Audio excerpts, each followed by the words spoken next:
Salut à tous, l'équipe Sorare. Alors ça fait déjà 3 semaines que la nouvelle match Sorare est en place. On a eu le droit à pas mal de choses, une nouvelle interface, un casse-tête pour faire nos premières équipes Sorare, des bugs d'affichage, mais aussi des choses intéressantes.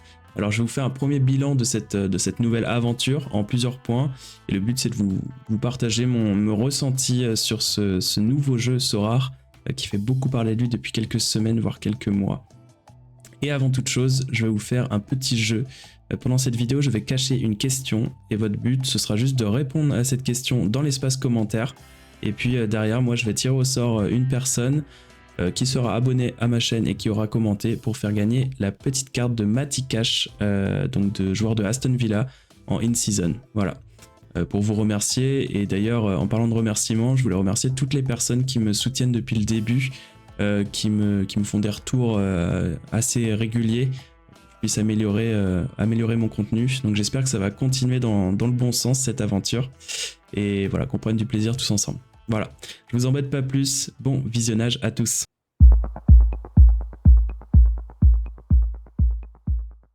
Donc on va d'abord parler de l'aspect un peu gameplay. Je trouve que c'est le point clé de cette vidéo et le point clé de Sorare. Donc mon premier ressenti, je pense que c'est comme beaucoup d'entre vous, j'étais complètement perdu. Surtout j'imagine pour un nouveau joueur que ça devait pas être évident. Après ce que je me dis, c'est que au début de Sorare, quand on est arrivé, peu importe l'interface, on était perdu. Moi quand j'ai commencé Sorare, je comprenais pas grand chose. J'avais des équipes partout, champions Amérique, tout ça, il y avait plein de compétitions que je comprenais pas, donc je pense avec du recul que c'est normal qu'on soit perdu au début parce que c'est un nouveau design et un nouveau gameplay. Donc sur ce point-là, voilà mon avis. Ensuite, sur l'espace compétition, ce que je trouve intéressant, c'est qu'on voit uniquement les équipes auxquelles on peut participer, enfin les compétitions auxquelles on peut participer. Donc ça permet de clarifier un peu toute cette zone-là. Par exemple, moi, je peux pas jouer en challenger sur certaines game week. Eh bien, j'ai pas l'option de challenger, ou alors elle est bien cachée. Mais ça me permet de prioriser un peu quelles équipes je peux rentrer en priorité. Ensuite, je trouve que c'est aussi un petit kiff de voir nos équipes qui sont triées par compétition, justement, de pouvoir changer les noms, de s'amuser un peu à savoir quelle équipe sera la meilleure sur le papier. C'est quelque chose qu'on n'avait pas avant, de pouvoir jouer avec les divisions. Donc sur l'aspect purement gameplay, hein, je parle pas des rewards, ni de ma stratégie, mais sur cet aspect-là, je trouve que c'est assez sympa de voir quel team va être relégué, quel team va monter. Et en lien avec ça, on a quand même aussi les animations de montée et de descente qui sont assez sympas en fin de Game Week. Ça rend un peu le truc un peu plus dynamique. Donc j'aime plutôt bien ça. Sur l'opening des rewards, il n'y a pas grand chose à dire parce que c'est un opening qu'on avait déjà auparavant. Le seul point un peu négatif pour l'instant, c'est les box parce que pour l'instant, l'affichage des box, elle est buggée. Ça sera peut-être réglé pour cette Game Week, je ne sais pas encore parce que j'ai 5 box à ouvrir. Mais on devait les chercher. Il y a eu beaucoup de gens qui m'ont demandé où est-ce qu'on pouvait ouvrir ces box. Donc voilà, c'est pas l'idéal, mais c'est une bêta. Donc voilà. Je vais pas forcément le prendre en compte dans mon avis à un mois définitif. Ce que je trouve aussi sympa, mais on en parlera sûrement plus tard, c'est les rewards. Je trouve qu'il y a quand même possibilité d'ouvrir beaucoup plus de rewards qu'avant. Je vois pas mal de managers qui sont bien contents d'ouvrir des box parce qu'avant, ils n'ouvraient rien le mardi soir ou le vendredi soir. Maintenant, tu peux ouvrir des box. Alors oui, il y a 95% d'avoir des level up, mais ça reste quand même un petit moment sympa pour un manager de pouvoir ouvrir quelque chose en fin de game week. Et il y a aussi des personnes qui, avant, ne priorisaient pas forcément les compétitions, balançaient en All-Star, en Champion, en Challenger, sans réelle réflexion. Là, ça pousse plus à la réflexion. Et résultat, j'ai l'impression que c'est plus accessible niveau reward. Alors, plus accessible, pareil, on en parlera après. Il y a certaines divisions qui sont plus accessibles que d'autres, alors qu'elles ne devraient peut-être pas. Mais voilà, je trouve qu'il y a moyen de s'en sortir avec des rewards en fin de game week. Un petit aspect aussi sympa que j'avais noté, c'est le parcours entre les game week qui est assez sympa de voir les game week précédentes, tout ça. On a aussi au niveau de l'affichage pas mal d'informations. Par exemple, si je regarde cette équipe-là, Là, quand j'ai ce visuel-là, j'ai beaucoup d'informations. J'ai ma place, j'ai mon nombre de points, j'ai le fait d'être promu ou non, avec en plus de savoir à quel point je suis promu ou est-ce que je suis bientôt promu, etc. On a aussi le prize pool. Donc là, je vois que j'ai 2 box et j'ai 100 coins. Je vois que je suis à 18 points d'une tier 5. Donc en fait, en cours de Game Week, c'est assez sympa d'avoir cette notion-là. On l'a sur Sorare Data, mais là, c'est un peu plus visuel. Et le seul point négatif, je trouve, c'est que quand les line-ups sont annoncés, on n'est pas encore le scoring qui soit pris en compte, mais ça, c'est des détails. On a aussi le calendrier des équipes qui sont concernées, donc on a pas mal d'informations. Et un petit point qui pourrait être sympa à améliorer, c'est qu'on a des événements, et on va en venir, mais je trouve qu'elles sont pas assez mises en valeur. En gros, là, la Special Weekly de Liverpool, moi, j'aimerais qu'on m'en envoie beaucoup plus dans les yeux, quoi. Là, voilà, j'ai un Liverpool Special Weekly, Once in a Lifetime Experience, ok, mais je pense qu'il faudrait envoyer beaucoup plus, parce que quand tu arrives sur le mode pro, là, limite, je m'étais dit, pourquoi pas, là, on garde le niveau de manager, même si je m'en sers pas énormément, et mettre des petites bannières avec les événements les plus marquants. Par exemple, la Liverpool Weekly, par exemple, la carte de Messi. Alors, je sais que sur le mode Rivals, on a ces notions-là de all-out attack, tout ça. On a les événements qui sont affichés là. Mais sur le mode pro, sur les Special Weekly, si je sais que je peux gagner un maillot dédicacé ou alors des places pour Anfield, faudrait que ce soit indiqué bien en grand, quoi.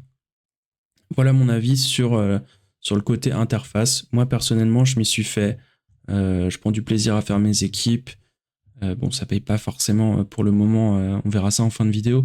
Mais voilà, j'aime bien. Je trouve ça beaucoup plus visuel qu'avant. Pas besoin d'avoir toutes nos équipes, tous les résultats de nos équipes. Là, voilà, c'est trié. On a les informations, donc c'est assez sympa. Donc voilà mon avis sur le gameplay. Ensuite, deuxième point un peu positif, c'est que on est obligé de parler des événements Rivals et surtout de la communication là-dessus, parce que on a eu des événements comme Messi, on a eu des événements avec Liverpool, on a des événements avec Dortmund. Donc voilà, c'est des choses qui sont sympas parce qu'on a des points d'entrée pour des joueurs par l'influence, donc Messi, mais aussi par fanatisme d'un club avec Liverpool et Dortmund. Donc logiquement, ces chiffres, ils devraient faire gonfler le nombre de nouveaux arrivants parce que c'est pas tous les jours que tu peux gagner un maillot dédicacé de Messi, par exemple, gratuitement, ou alors des places pour des matchs comme Dortmund Atlético, une expérience à Anfield. Ça, c'est quelque chose que tu peux avoir gratuitement, c'est ouvert à tous. Donc, c'est vraiment un point fort. Et là, niveau communication, on peut toujours mieux faire, mais je trouve que déjà une publication de Messi sur Instagram, tout ça, des communications par les clubs, forcément, ça attire de voir ce genre d'expérience. On a eu les retours d'expérience, bon, rien à voir avec Rivals, mais les retours d'expérience aussi de joueurs qui sont allés notamment à Dortmund, tout ça, c'est assez fort. La rencontre avec Zinedine Zidane aussi, c'est quelque chose de très fort qui a été relayé, et ça, c'est aussi grâce à un challenge Rivals. Donc voilà, c'est ce genre de choses qu'on veut voir sur Sorare et qui attire aussi des nouveaux managers. Et le deuxième point, c'est les weekly, qui sont aussi pour moi un point majeur, parce que je le rappelle, les caps vont disparaître, on n'aura plus de cap 240, 220, 270 de manière hebdomadaire, et ça apparaîtra uniquement en weekly. Donc là, on a un premier aperçu avec Liverpool ce week-end, on a un premier aperçu aussi avec la Continental Competition de cette semaine. Alors, j'ai vu pas mal de retours de il faudrait pouvoir aligner les GOAT, il faudrait pas de restrictions, tout ça. Moi, je suis pas d'accord justement parce que les weekly vont servir un peu à garder cet esprit de cap. Parce que si on regarde sur la compétition qui va avoir lieu, il faut une stratégie un peu plus poussée que d'aligner uniquement les GOAT, et c'est comme ça qu'on se différencie. Et à noter aussi que le price pool derrière, il est quand même sympa, quoi. Jusqu'à la 1500e place, tu peux avoir des box. Et dans ces box, tu as 83% de level up par rapport à 95% en Game Week classique, donc en Champion, Challenger, tout ça. Donc c'est un point différenciant parce que on a beaucoup plus de chances d'avoir des choses. 3% d'avoir un maillot signé, si tu es entre 3 équipes différentes, ça veut dire que là, ton pourcentage augmente. Je trouve ça intéressant. On fera le bilan à la fin de cet événement, mais je pense qu'il y aura beaucoup de personnes contentes de ce genre de box. Donc voilà pour les points positifs. Ça regroupe quand même une majorité de ce que je pense du jeu, hein, parce que moi je suis assez satisfait de cette nouvelle mise à jour et de ce nouveau gameplay. Maintenant, on va juste voir quelques points d'amélioration voilà, que je souhaitais partager avec vous. Donc, je sais pas si ce sera les mêmes que vous, mais en tout cas, voilà, je vous apporte mon point de vue.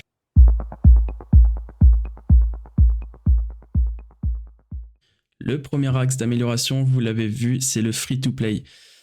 Pour moi, il y a beaucoup de choses à dire. En gros, ce que j'ai fait, parce que j'ai pas accès au mode free-to-play, parce que il faut ne jamais avoir joué à une Game Week classique avant, ou alors ne pas posséder tant de cartes. Donc j'ai demandé à des managers qui ont participé au free-to-play, donc qui sont soit nouveaux, soit très anciens, parce qu'il y a des très anciens managers qui ne peuvent jouer qu'au free-to-play, puisque c'est ce qu'ils font depuis leur arrivée.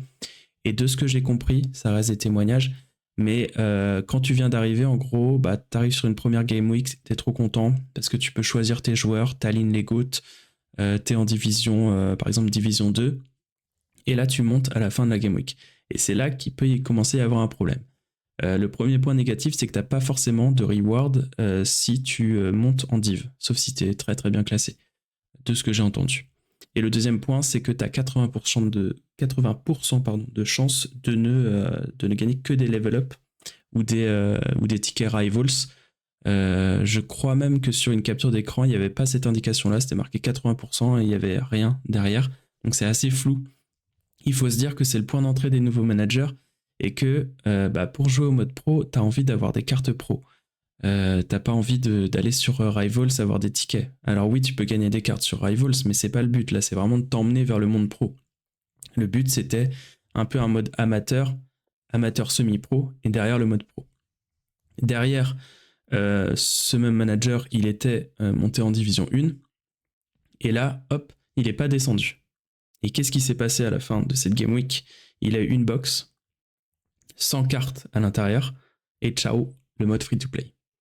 Donc en gros, tu débarques dans le monde pro après avoir fait 2 Game Week en mode free-to-play, t'as aucune carte pro et limite t'as pas de présentation du gameplay derrière. Donc pour un nouvel arrivant, pour moi, c'est s'il n'y a pas de présentation, que t'as pas au moins une carte pro, derrière t'es paumé parce que tu joues quelle compétition? Tu peux pas jouer de compétition. Donc il n'y a plus cet aspect avant, tu jouais la semi-pro, tout ça, pour te permettre de plonger dans le pro. Donc je pense que c'est j'espère en tout cas que c'est quelque chose qu'ils sont en train de travailler parce que sur les 2 témoignages que j'ai eu, en tout cas, ça décourage pas mal de se retrouver dans le mode pro sans pouvoir jouer en fait, parce que c'est limite t'arrêtes de jouer alors qu'avant t'avais pas cet arrêt-là. Donc voilà, je pense qu'il y a quelque chose à faire sur le free-to-play parce que là, même si c'est en mode bêta, là, si les personnes qui veulent gagner le maillot de Messi, ils arrivent sur Sorare, et s'ils ont ce type d'onboarding-là, pour moi, c'est compliqué de se sentir intégré derrière dans le mode pro et du coup d'être là dans la durée en fait sur Sora. Donc même si c'est une bêta, il y a quand même des choses à faire pour essayer de garder les managers au maximum dans ce jeu et dans le mode pro.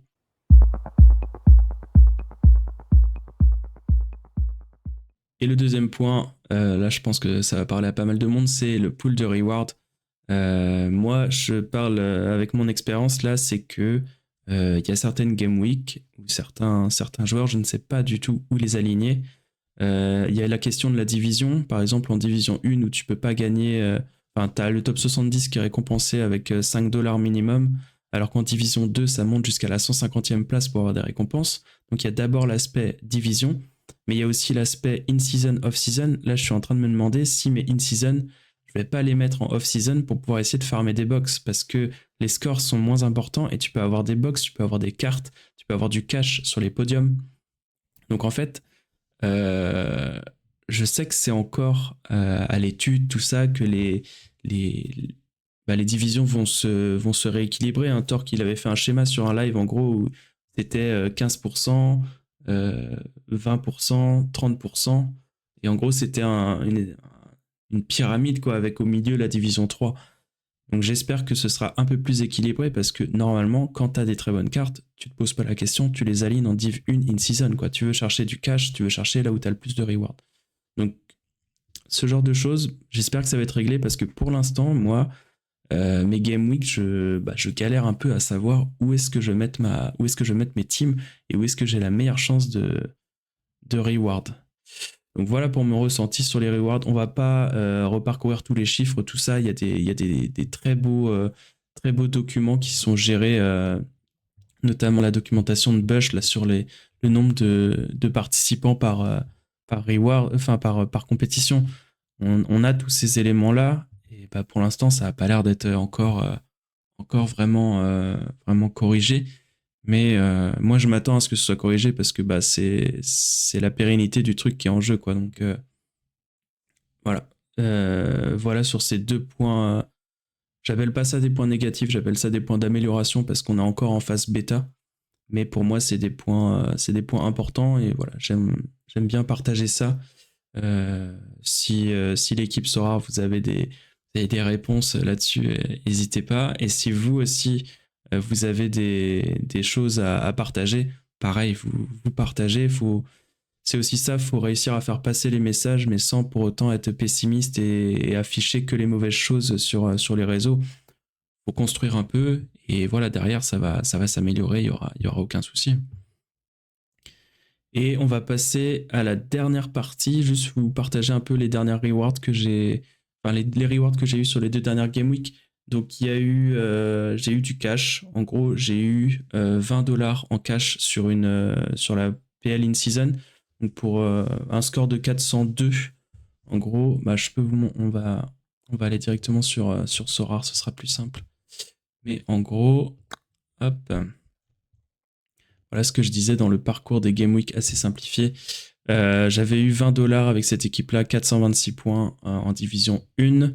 J'avais eu une T4 là avec 3 box pour mon stack Guingamp là que je vous avais parlé la dernière fois.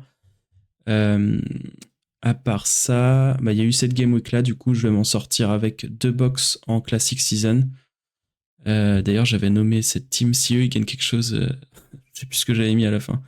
Si eux ils gagnent quelque chose, ouais juste ça, si eux ils gagnent quelque chose. Et ils ont gagné 2 box. Et derrière, on a le stack Guingamp qui continue de performer, qui me rapporte une T3 et 3 box. Donc en tout, ça fait 7 box, une T3, une T4 et $20 en 2 semaines. Donc on verra ce que donnent les box ce soir, je pense. Mais dans l'ensemble, pour l'instant, je suis satisfait. Je n'avais pas forcément de bons match-up en plus, donc ça va avec ça. Mais voilà. On verra, je pense que je ferai un deuxième bilan aussi avec les améliorations qui vont arriver continuellement. Il y a des améliorations d'interface qui arrivent, on a eu des notifications, ça va venir se chevaucher tout doucement jusqu'à l'arrivée du mois d'août et l'arrivée du nouveau gameplay, j'espère définitif. Donc voilà pour mes différents retours sur mon premier bilan. J'espère que ça vous aura plu. N'hésitez pas à venir en parler aussi en privé si vous avez des choses à dire. C'est aussi l'occasion de remonter le ressenti des managers qui sont là depuis longtemps ou même les nouveaux managers avec le mode free-to-play.